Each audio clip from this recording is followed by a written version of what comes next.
We only had about 150 kilometres to drive to get to our next campsite, but along the way we stopped at Mount Gibson rest area, as there's a dump point there, and that was a chore we badly needed to do. Our destination for the night was Buntine Rocks. We had considered Wubin Rocks, but that's quite close to the highway, so we opted for the one that would be completely peaceful. Arriving just before lunchtime, we settled in and got some housekeeping done. And that means charging up all the camera gear, tidying up the trailer, and getting rid of as much dust as possible. You can see there's plenty of big areas in here. Not much problem for most rigs getting in. The only concern is that rut that runs down the hill. And really I wouldn't regard that as being too bad. This is what they call campsite number 3 on Wikicamps. I'm not sure why. It's really, this top section is really all connected. People complain about the ruts going down the side of the road there, but they're not too bad. You can see they get a bit worse heading down there, but you could either straddle them or stay to what is the right hand side from here. On this side, plenty of room for people to park.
The night sky was moonless and clear, so it was a perfect time for me to get out the Nikon and do a bit of Starscape photography.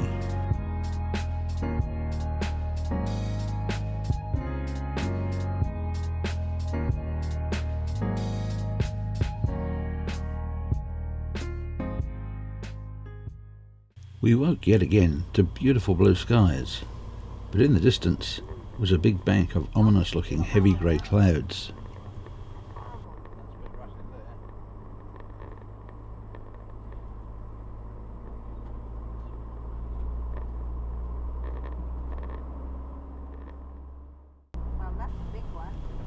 We stopped briefly at Wubin to get some fuel, but the fuel station we usually go to in town, the Ampol, was closed down for some reason, and the other station was charging over $2 a litre, so we only put in a little bit and moved on to Dalwalinu. One day I need to be in Wubin long enough to have a look at the museum, but it wasn't going to happen on this trip.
We knew from the forecast that rain was coming, but I hoped it would hold off until we got to Dalwalinu, and I was able to get the flat spare tyre out from underneath, get it repaired and put it back again.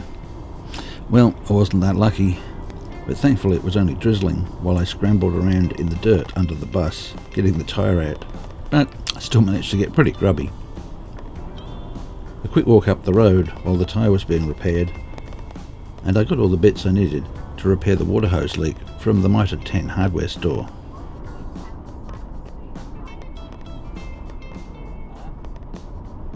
For some inexplicable reason, the water tap that allows people to fill their tanks was all blocked off, so we just decided to carry on with what we already had on board. A quick visit to the fuel station to top up the tanks, and we were off again.